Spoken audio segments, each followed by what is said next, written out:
बात करते हैं डॉक्टर एलिस की। डॉक्टर एलिस एक बहुत बड़ी फेमस साइंटिस्ट है, एक बहुत बड़ी फिजिसिस्ट है।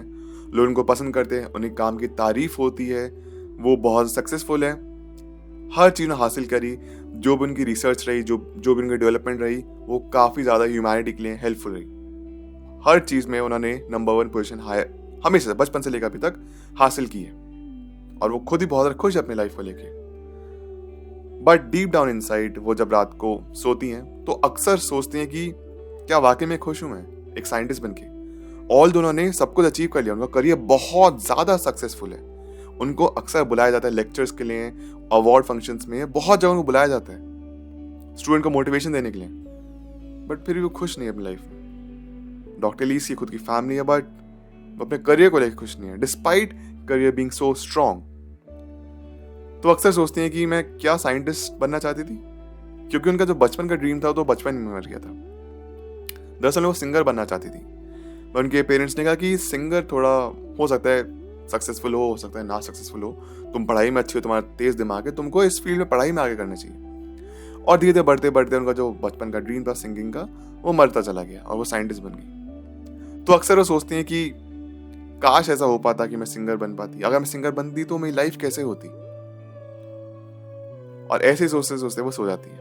एक दिन रैंडमली उनके दिमाग में कुछ थॉट आता है, वह भी टीम के साथ बैठती हैं, रिसर्च करती हैं, पुराने पेपर्स उठाती हैं, बहुत सारे टीम के साथ और ज़्यादा रिसर्च करते करते फाइनली वो एक ऐसे एक वार्म होल क्रिएशन की मशीन बनाती है, जिसके थ्रू वो दूसरे यूनिवर्स में ट्रैवल तो नहीं कर सकती हैं, लेकिन दूसरे यूनिवर्स में क्या चल रहा है, क्या कहानी है, वो जरूर देख सकती हैं, जैसे सीसीटीवी कैमराज होते हैं। सिमिलरली उन्होंने एक ऐसा सीसीटीवी कैमरा बना लिया जिसके थ्रू हर यूनिवर्स में देख सकती हैं। तो अलग अलग यूनिवर्स में देखती हैं कि डॉक्टर एलिस के हर यूनिवर्स में क्या कहानी है। सबसे पहले वो चेक करती हैं कि अगर वो सिंगर बनती तो क्या होता है। शायद जब उन्होंने देखा जब सिंगर बनती वो इतनी सक्सेसफुल नहीं होती, तो उस चीज़ को लेकर उनको रिलीफ मिलता है। लेकिन एक और यूनिवर्स है जहाँ पे वो सिंगर बनी और बहुत ज़्यादा सक्सेसफुल भी हैं। इसके बाद वो चेकआउट करती है और यूनिवर्स में एक जगह म्यूजिशियन, एक जगह वो एक्टर बनी है, एक जगह इंजीनियर हैं, एक जगह डॉक्टर हैं, हर जगह कुछ ना कुछ है, और हर यूनिवर्स की अलग अलग कहानी है।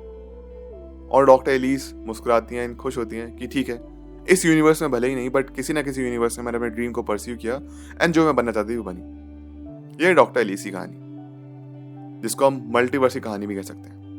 मल्टीवर्स है क्या? मल्टीवर्स बेसिकली एक हाइपोथेटिकल कॉन्सेप्ट है जिसके बारे में डिस्कस किया जाता है कि अलग अलग यूनिवर्स एग्जिस्ट कर सकते हैं जहाँ पे अलग अलग कहानी होंगी लोगों की। शायद हो सकता है लोग भी ना हो, हम अलग तरीके दिख सकते हैं, सब कुछ हाइपोथेटिकल है, इमेजिनरी, कोई प्रूफ है नहीं हमारे पास।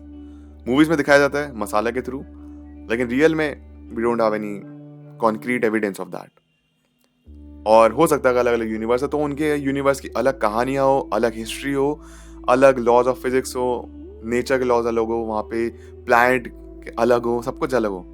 वहाँ पे मे 5D वर्ल्ड में रहते हैं, वो 6D वर्ल्ड में रहते हैं हम, या फिर यही पॉसिबल है कि बिल्कुल हमारे यूनिवर्स जैसा दिखता हो। तो multiverse is basically collection of universes, multiple universes, जिनको हम कभी कभी अनदर यूनिवर्स, ऑल्टरनेट यूनिवर्स या फिर पैरेलल यूनिवर्स भी कहते हैं। और collection of all the universe is multiverse.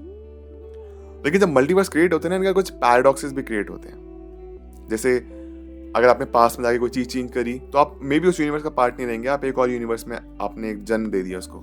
Many world interpretation भी हो गए, जो आप सोचते हैं आपने एक जगह यस डिसीजन लिया, एक जगह नो डिसीजन लिया, हर दोनों डिसीजन की भी यहाँ पे अलग अलग यूनिवर्स क्रिएट होते हैं। ह्यू गैब्रेट ने ये मैनी वर्ल्ड इंटरप्रिटेशन का आइडिया टर्म दिया था।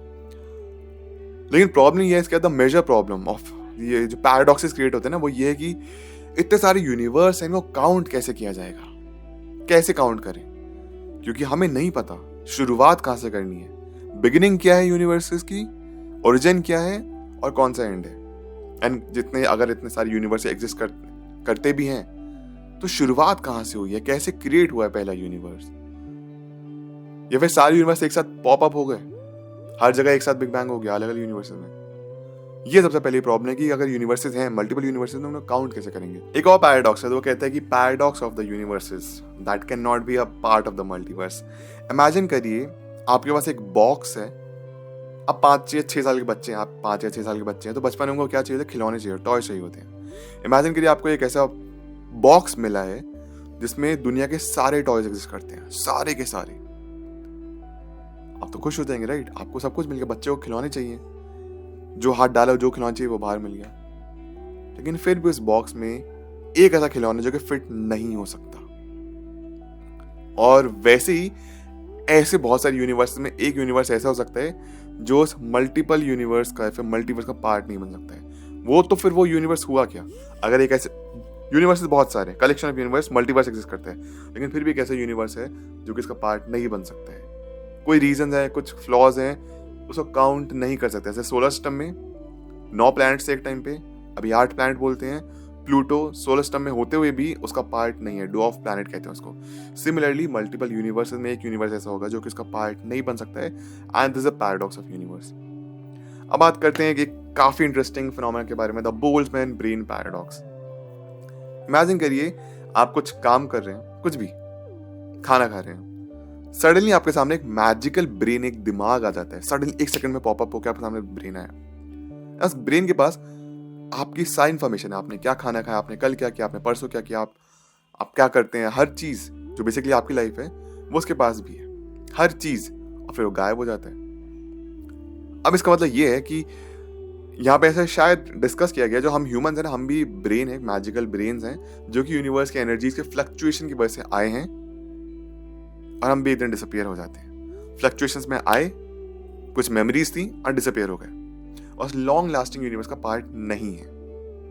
थोड़ा कंफ्यूजिंग है, बस यही है सिंपल भाषा में कि एक ब्रेन अपीयर होता है रैंडमली आपके सामने, उसका सारी मेमोरीज है। सिमिलरली आप भी एक ब्रेन है, हमारे पास ब्रेन होता है, हम पूरे एक ब्रेन है, हमारे पास अपनी मेमोरीज है, हम मेमोरीज क्रिएट करते हैं, और हम भी एक यूनिवर्स का पार्ट बन जाते हैं एज अ ब्रेन और चल जाएंगे। सिमिलरली हो सकता है हमारी यूनिवर्स भी एक ब्रेन हो जिसकी कॉन्शियसनेस है, और हम जितने भी हम ह्यूमन से एक दूसरे के साथ कनेक्टेड हैं, हम भी एक मेन ब्रेन का पार्ट है, हम भी किसी ब्रेन की इमेजिनेशन का पार्ट है, और हम अपना काम करके चले जाएंगे। फ्लक्चुएशन ऑफ एनर्जी, हमने अपनी लाइफ जी 60-70 ईयर्स की एनर्जी थी और वो खत्म हो गई। मे बी आपने जो 1 सेकेंड आपने जो दिमाग में सोचा, वो हम अगर किसी के दिमाग में रह रहे हैं तो वो उसका 1 मिनट या 60 सेकेंड्स हमारे 60 ईयर्स या 70 ईयर्स की लाइफ हो सकती है। उनका 1 सेकेंड हमारी 60 ईयर्स 70 ईयर्स की लाइफ हो सकती है। इसे कहते हैं द बोल्ट्जमैन ब्रेन पैराडॉक्स।